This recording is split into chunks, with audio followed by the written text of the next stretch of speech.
apalagi menyerahkan semua. Jika diukur pakai ukuran kita, kayaknya nggak mungkin gitu. Tetapi ketika diukur pakai ukurannya Allah Ta'ala, pada saat Allah Ta'ala membuka hati seorang hamba untuk memperoleh hidayahnya, memperoleh karunia darinya, maka si hamba tersebut akan diberikan kemampuan oleh Allah Ta'ala. Jadi kemampuan yang diberikan oleh Allah Ta'ala kepada para hambanya merupakan takdir yang diproses oleh Allah Subhanahu wa Ta'ala melalui dari amal-amal hamba itu sendiri. Dari kisah ini menandakan bahwa keimanan itu, keyakinan itu bukanlah sekadar sebuah pengetahuan dan ucapan, tetapi keyakinan itu adalah sebuah tindakan dan perbuatan. Maka seorang syakik yang tadinya beliau adalah seorang pedagang, meninggalkan semuanya kembali kepada Allah, kemudian beliau meninggalkan itu semua untuk menuju kepada Allah Subhanahu wa Ta'ala. Jadi ketika seorang hamba ingin murni amalnya, maka dia harus membersihkan diri dari harapan-harapan duniawi dan membersihkan diri dari harapan-harapan ukhrawi. Itu baru amal yang betul-betul murni. Makanya Qul huwallahu ahad, satu-satunya surat di dalam Al-Quran yang namanya tidak ada unsur kata di dalamnya. Semua nama surat di dalam Al-Quran itu ada unsur kata yang ada di dalamnya. Contoh misalkan An-Nas, ada kata An-Nas di dalamnya. Al-Falaq, ada kata Al-Falaq di dalamnya. Al-Lahab, ada kata Al-Lahab di dalamnya. An-Nasr, ada kata Nasrun di situ. Yang tidak ada itu hanya dua, yaitu Al-Fatihah dan Al-Ikhlas. Al-Fatihah itu juga tidak ada kata Al-Fatihah di depannya, hanya karena dia berada di depan, kemudian surat ini disebut dengan surat Al-Fatihah. Sedangkan untuk Al-Ikhlas itu adalah sebuah surat yang di dalamnya tidak ada kata ikhlas, tetapi isi dari kalimat yang ada dalam surat Al-Ikhlas itu adalah keikhlasan. Apa diantaranya? Qul huwallahu ahad, hendaklah kita menuhankan Allah Ta'ala yang Maha Esa. Kalau kita mengesakan Dia, berarti kita tidak memiliki hubungan dengan yang lain kecuali dengan Dia.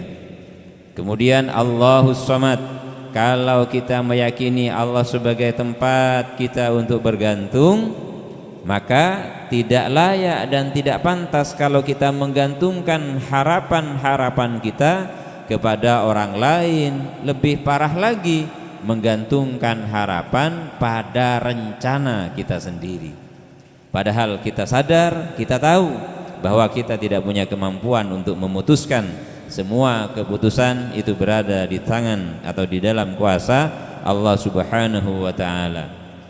Kemudian lam yalid wa lam yulad, dia tidak beranak dan tidak diperanakkan.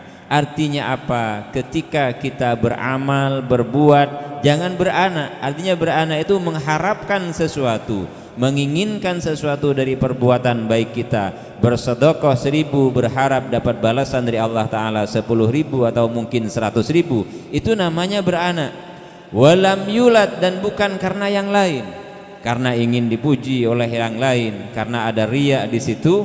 Walam yakul lahu kufuwan ahad, dan tidak ada sesuatu pun yang bisa disandingkan, dibandingkan dengan Allah Subhanahu wa Ta'ala. Artinya kemurnian amal yang telah kita lakukan, kalau itu bisa mengantarkan kita kepada Allah Subhanahu wa Ta'ala, maka tauhid kita tidak bisa dibandingkan dengan tauhidnya orang-orang yang masih memiliki harapan duniawi ataupun ukhrawi. Sehingga tidak heran kalau kemudian seorang Rabi'atul Adawiyah atau seorang Abi Yazid Al-Bustami ataupun seorang Abu Yazid Al-Bustami ataupun Husin bin Mansur Al-Hallaj atau para sufi-sufi yang lain yang mereka beliau itu bermunajat kepada Allah Ta'ala, inti dari munajatnya, jika kami beribadah ini karena takut sama nerakamu ya Allah, masukkan kami kepada nerakamu. Kenapa mereka yakin dengan itu? Karena Allah gak mungkin memasukkan hamba yang dia cintai ke dalam nerakanya. Mereka punya keyakinan itu, sehingga mereka berani mengucapkan kalimat tersebut. Ya kalau kita nggak yakin dengan kasih sayang Allah Ta'ala, jangan coba-coba menggunakan kalimat itu di dalam doa, karena kita masih memiliki kaitan kuat dengan urusan-urusan duniawi, mulai dari harta, kepemilikan, kedudukan, jabatan dan status serta semuanya. Akhirnya hari ini kita menjadi manusia yang kemudian ditipu oleh hasrat dan keinginan kita sendiri. Maka bagaimana mungkin kita bisa membersihkan amal kita dari kesyirikan ketika kita masih memiliki pengharapan kepada yang lain. Allahumma sholli ala Muhammad.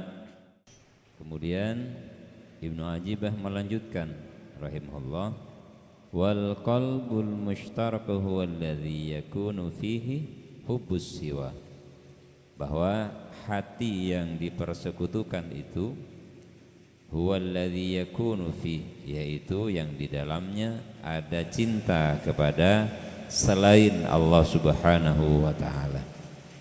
Maka wal qalbul ladzi fihi hubbis siwa, bahwa hati yang di dalamnya masih ada cinta kepada yang lain, maltakhun bil hawa la yaliku li hadratil maula, dia masih diliputi oleh yang namanya hawa nafsu, keinginan dan hasrat. La yalik, dia tidak layak li hadratil maula, untuk hadir atau dihadiri oleh Allah Subhanahu wa ta'ala. Maka ya Daud, firman Allah Ta'ala kepada Nabi Daud alaihissalam, tahhirli baitan, sucikanlah untukku, sucikanlah karena aku, baitan, satu rumah. Apa itu? Yaitu hati kita sendiri. Jadi bagaimana seorang hamba berproses, berusaha untuk membersihkan hatinya, berusaha untuk menyucikan kolbunya, maka setiap kolbu yang telah dibersihkan itu, maka dia akan layak untuk memiliki cinta kepada Allah Subhanahu wa ta'ala. Inilah alasannya mengapa hati itu disuruh dilatih dengan berzikir secara kolbi, berzikir secara hati.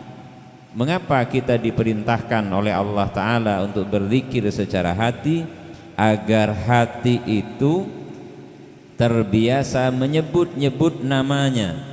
Dalam mahfudat ada bahasa man ahabba syai'an aktsara min dzikrihi, siapa yang menyukai sesuatu, mencintai sesuatu, maka dia akan senang untuk menyebut-nyebut apa yang dicintai tersebut. Maka dari ini bisa kita lihat setiap hari pembicaraan kita itu isinya apa. Kalau pembicaraan kita uang, ya berarti yang kita cintai adalah uang. Kalau yang kita bicarakan itu pekerjaan, berarti yang kita cintai adalah pekerjaan. Kalau yang kita bicarakan itu adalah istri dan anak, berarti yang kita cintai adalah istri dan anak. Kalau yang kita bicarakan adalah orang-orang solih, berarti kita cinta kepada orang-orang yang solih. Apalagi kalau yang kita bahas setiap hari tidak ada lagi kecuali Allah wa Rasuluh, maka berarti hatinya isinya adalah Allah dan Rasulnya.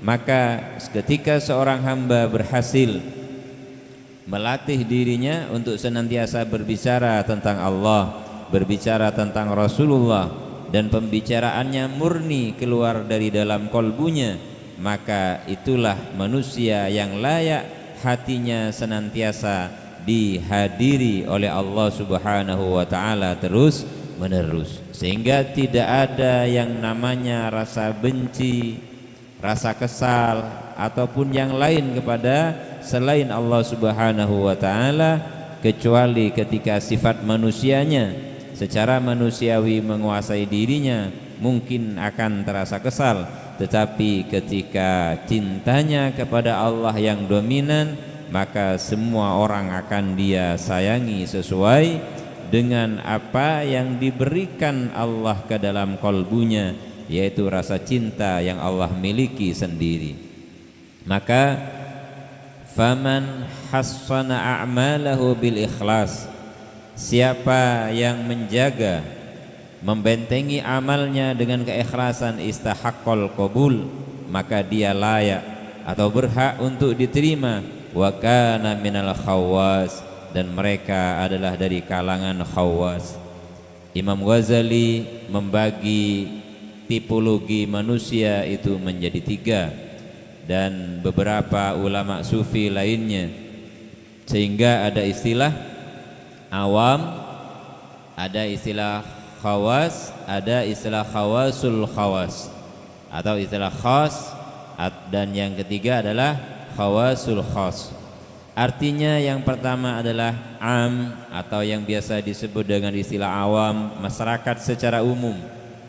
Nah, maka ketika masyarakat secara umum berbicara tentang pekerjaan, berbicara tentang penghasilan dan yang lainnya, maka itu logis dan wajar. Tetapi untuk mereka yang memiliki kesadaran kemudian berusaha tidak terus-menerus berbicara tentang pekerjaan dan penghasilannya atau dengan harta yang dimilikinya, maka dia berarti oleh Allah telah dipanggil untuk masuk dalam lingkungan kalangan orang-orang khusus. Apakah orang-orang khusus tadi harus orang yang memiliki pengetahuan agama yang mumpuni? Tidak. Apakah orang khusus itu adalah orang-orang yang memiliki yang namanya gelar atau yang namanya status sosial sebagai seorang kiai ataupun ustadz? Tidak. Mengapa? Karena untuk menjadi manusia demikian modalnya adalah hati yang senantiasa ingin merasa dekat dengan Allah Subhanahu wa taala. Maka kalau modalnya itu hati, tidak ada urusannya dengan kecerdasan akal, tidak ada kehubungannya dengan intelektualitas yang kita pupuk selama ini, yaitu dengan sekolah, nyantri dan sebagainya. Yang kita cerdaskan adalah akal intelektualitas kita semata. Maka untuk keluar dari zona atau kebiasaan-kebiasaan demikian, kita latih diri kita untuk menghindari yang namanya sifat riya. Apa riya? Wa ammar riya fahuwa syirkul asghar. Riya atau ingin dipuji oleh yang lain itu adalah syirik kecil atau syirkul khafi. Namanya syirik ya tetap tidak akan diampuni. Orang yang beramal karena ingin dipuji oleh orang lain, kalau saya nyampaikan materi ini kemudian punya pengharapan agar dianggap alim oleh orang lain, maka apa yang saya lakukan ini berarti termasuk syirik. Sehingga untuk memurnikan amal itu yang harus kita sadari, karena kita menyampaikan ilmunya Allah Ta'ala, yang harus kita pegang adalah subhanaka la ilma lana illa ma 'allamtana, bahwa tidak ada yang memiliki pengetahuan kecuali yang telah menerima pengajaran dari Allah Subhanahu wa Ta'ala. Kemudian ini sesuai dengan hadis yang disampaikan oleh Rasulullah sallallahu alaihi wasallam, man amila amalan asyraka fi ma'i wairi, bahwa siapa yang mengerjakan sebuah perbuatan atau sebuah amal yang di dalamnya dia melakukan penyekutuan terhadap Allah Subhanahu wa taala dengan selainnya, taraktuhu, maka Allah akan menjauhinya, dan juga akan begitu juga dengan yang sekutunya. Jadi kalau kita beramal kepada amal selain yang telah diberikan oleh Allah Subhanahu wa taala, diperuntukkan kepada Allah Subhanahu wa taala, maka amal kita akan ditinggalkan, artinya tidak akan diterima. Wa man khassana qalbahu minal aghyar, siapa yang menjaga hatinya dari tipu daya, maka dia akan imtala'ah bil ulumi wal anwar, dia akan dipenuhi dengan ilmu wal anwar dan cahaya. Berarti kalau ingin memperoleh ilham, ingin memperoleh intuisi, penjelasan langsung dari Allah Subhanahu wa taala terhadap ilmu baik yang ada di alam malakut ataupun yang ada di alam jabarut, bahkan yang di alam lahut sekalipun, semuanya modalnya adalah menjaga hatinya dari yang namanya tipu daya, dari yang namanya syirik dari Allah Subhanahu wa taala, sehingga akan tumbuh darinya minhu al-ma'arif wal asrar. Baginya nanti kalau cahaya itu telah masuk ke dalam kolbunya, ilmu itu telah mampu menangkap pancaran cahaya dari Allah Subhanahu wa taala secara langsung, maka dari manusia tersebut, dari insan mulia ini akan tumbuh yaitu al-ma'arif, pengetahuan-pengetahuan ma'rifatullah yang kemudian menjadi makanan ruh kita bersama, wal asrar dan sir, rahasia dari rahasia tentang peristiwa-peristiwa alam beserta isinya, itu yang akan diberikan oleh Allah Subhanahu wa taala. Maka beruntung dan bersyukurlah kita kalau kita kemudian mampu menjaga setiap amal, setiap perbuatan kita dari perbuatan riya. Dan hati kita jaga dari semua yang akan merusak hati itu sendiri. Ini mudah kita sampaikan, mudah kita baca, mudah kita kaji bersama, namun untuk mengamalkan ini dijalanin. Jadi kalau ada orang belajar tentang syukur, maka apa bentuk syukurnya yang dia lakukan? Ada orang belajar tentang sabar, apa bentuk sabar yang dia kerjakan? Kalau hanya berteori tentang sabar, kalau hanya berteori tentang syukur, manusia hari ini tidak kekurangan bahan untuk menjadi pembahasan. Tetapi apakah ketika dia disakiti tetangganya, dia disakiti oleh orang yang dia cintai, yaitu istrinya, maka apakah dia kemudian mampu bersabar? Karena orang yang paling kita cintai sebenarnya adalah orang yang paling berpotensi untuk menyakiti kita. Sesama manusia, orang yang paling kita cintai adalah orang yang paling berpotensi untuk menyakiti kita sendiri. Kenapa demikian? Karena kita sensitif dengannya. Karena setiap apa yang menjadi ucapannya membuat kita mudah sekali untuk tersinggung. Berbeda kalau manusia mencintai Allah, karena dia akan menyerahkan segalanya kepada Allah Ta'ala. Karena hubbul insani, cinta yang sifatnya kemanusiaan, masih ada timbal balik. Kalau mencintai Allah, manusia tidak berharap apa-apa selain mengharapkan Allah Ta'ala itu sendiri. Tetapi kalau mereka mencintai selain Allah, biasanya ada timbal balik yang seperti itu. Maka ketika seorang Bishr Al-Hafi habis berpesta pora dengan teman-temannya karena dia adalah seorang pejabat yang kaya, kemudian setelah dia tutup rumahnya, ada orang yang mengetuk pintunya, kemudian bertanya. Yang menemui adalah budaknya yang perempuan. Tamu ini kemudian bertanya, apakah Bishr itu seorang yang merdeka? Ya, tentulah dia seorang mereka karena dia adalah bangsawan, dia adalah orang yang kaya. apakah betul dia orang merdeka?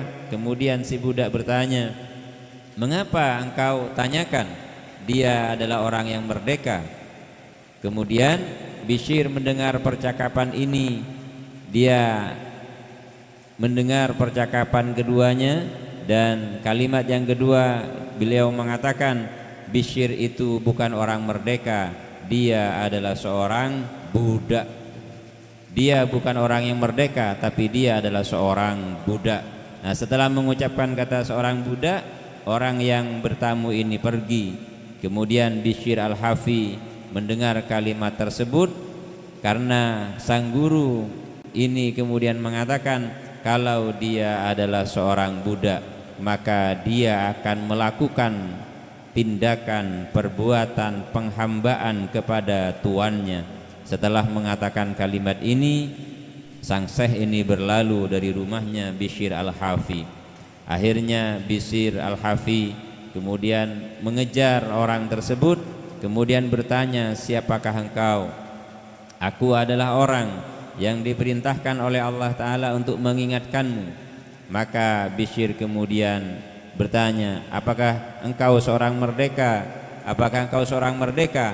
Aku pun juga seorang budak, kata sang guru. Maka engkau pun juga adalah seorang budak. Iya, aku adalah seorang budak. Terus sang guru bertanya, kalau engkau memang seorang budak, kapan kau melakukan ubudiyah kepada Allah Subhanahu wa ta'ala? Maka sejak saat itulah Bishr kemudian meninggalkan seluruh harta kekayaannya. Dia berjalan tidak beralas kaki, makanya disebut dengan istilah Al-Hafi. Al-Hafi artinya orang yang telanjang. Orang yang telanjang kaki, artinya tidak menggunakan sandal. Mengapa beliau sampai meninggalkan segalanya? Ketika hati manusia itu sudah diberikan secercah kesadaran oleh Allah Ta'ala, dia rela, dia berani meninggalkan segalanya. Seorang Imam Junaid Al-Baghdadi meninggalkan popularitasnya sebagai seorang pegulat di masa mudanya untuk menekuni jalan sufi melalui seorang dzurriyyatur Rasul yang menyadarkan beliau, artinya tidak ada kekayaan yang dimiliki oleh manusia secara abadi, tidak ada status sosial yang akan abadi yang melekat kepada kita. Ada sebuah quotes yang menyatakan bahwa setiap manusia itu ada masanya, dan setiap masa itu ada manusianya sendiri-sendiri. Artinya orang sehebat sejaya apapun pada akhirnya akan tumbang pada masanya. Begitu juga orang sehina apapun, kalau Allah telah menghendaki, dia bisa naik derajat untuk menjadi manusia yang mulia di sisi Allah Subhanahu wa ta'ala. Maka kita sadari bersama bahwa setiap kita punya hati. Kita tanya pada diri kita masing-masing, apakah hati kita selama ini yang dirindukan adalah Allah? Apakah hati kita selama ini yang kita rindukan adalah Rasulullah? Apakah kita selama ini lebih asik bergaul dengan orang-orang solih, atau mungkin kita lebih asik ngobrol bercengkrama dengan orang-orang yang masih sibuk dengan urusan duniawi? Kita tidak bisa ingkari itu. Kita masih ada di muka bumi, kita berbaur dengan siapapun. Setidaknya kita punya kesadaran untuk menjaga diri agar tidak terlalu terseret jauh dengan perkara-perkara yang sifatnya duniawi seperti itu.